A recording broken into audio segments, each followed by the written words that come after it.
Hoy vamos a meternos de lleno en el modelo MAC-SES, versión 7. Es una simulación matemática que, la verdad, está generando un debate muy intenso en círculos estratégicos. Y su conclusión no habla de un declive gradual de Occidente, no. Habla de algo mucho más rápido y complejo, un colapso sistémico acelerado.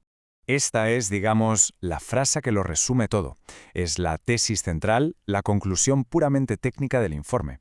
Ojo, no es una opinión política, sino el resultado que arroja el modelo. Y es una afirmación, desde luego, contundente. La idea de que ya se ha cruzado un punto de no retorno. Y aquí está el dato clave, la cifra que está en el centro de todo el modelo, 9,62 sobre 10. Es el llamado índice de vulnerabilidad estratégico, proyectado para noviembre de 2025. Según el informe, este valor sitúa al sistema en la zona escarlata, un nivel donde la capacidad para absorber nuevos golpes es, prácticamente nula. Cualquier nuevo shock podría provocar una cascada de fallos totalmente incontrolable. Pero, a ver, ¿qué significa exactamente eso de estar en la zona escarlata? Para entenderlo, tenemos que ver cómo llega el modelo a esta conclusión tan alarmante.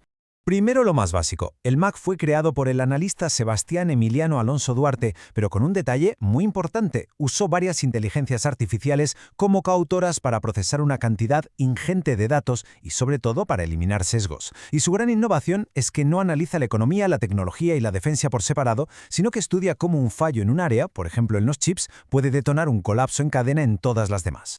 Esta línea de tiempo lo deja muy claro. La velocidad del deterioro es increíble. En el año 2000 el índice era de solo 2,1, una hegemonía estable. Para 2020 ya salta a 6,8, fragilidad severa. Y la proyección para finales de 2025 es ese crítico 9,62. Es justo esa aceleración brutal en los últimos 5 años lo que el modelo considera la principal señal de alarma.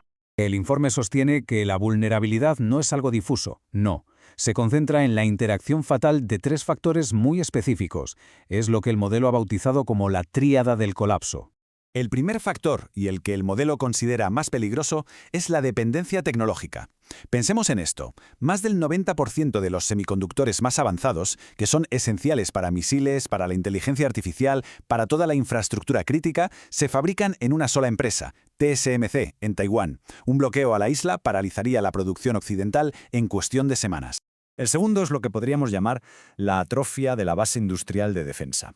La industria de la OTAN se optimizó durante décadas para la eficiencia financiera, para el justo a tiempo.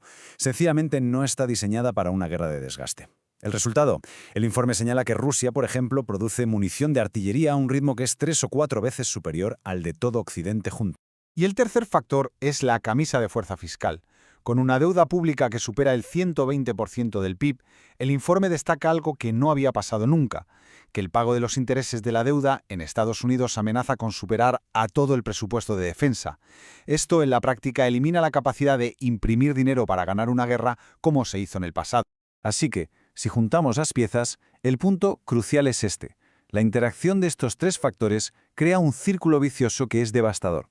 Te quedas sin chips para las armas de precisión, no tienes industria para producir en masa las armas más simples y, lo que es fundamental, no tienes capacidad fiscal para financiar la reconstrucción de ninguna de las 2 cosas con la rapidez que haría falta.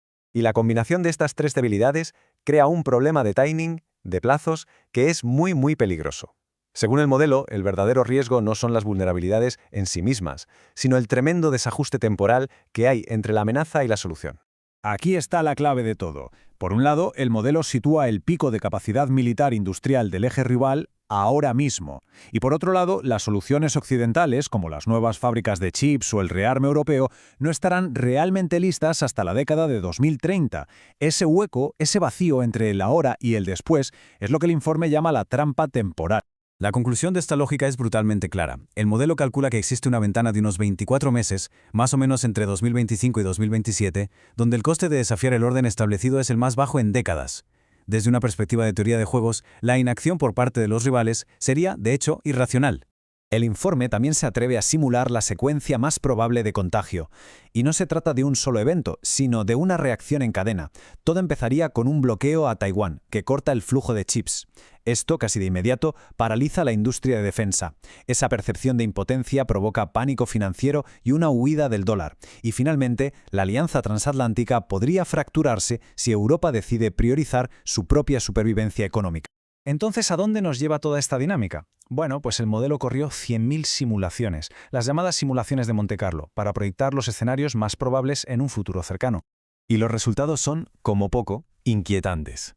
El modelo asigna un 84% de probabilidad combinada a escenarios negativos. El peor de todos, un colapso sistémico, o sea, una ruptura violenta del orden actual, tiene una probabilidad del 46%. Le sigue la degradación crónica con un 38%. La estabilización, en cambio, es el escenario menos probable de todos, con solo un 16%. Para que nos hagamos una idea, el colapso sistémico implica un conflicto abierto o una crisis financiera de primer orden. La degradación es más bien un declive continuo, tenso. Y la estabilización, el escenario optimista y menos probable, requeriría un avance tecnológico totalmente disruptivo o un gran acuerdo diplomático para revertir estas tendencias. Y esto nos lleva al veredicto final, a la conclusión más rotunda del informe. Según este análisis, el debate sobre si el mundo sigue siendo unipolar o no ha terminado. Estructuralmente, ya no lo es. La única pregunta que queda sobre la mesa es cómo será la transición al nuevo orden, si se podrá gestionar pacíficamente o si será a través de un conflicto. Al final, el modelo Max-S Seviete es en esencia un análisis sobre la desaparición de los márgenes de seguridad, las reservas financieras, el stock industrial, el capital político. Según el informe, todo eso se ha ido consumiendo. Y esto nos deja una pregunta final en el aire, una que va más allá de los datos.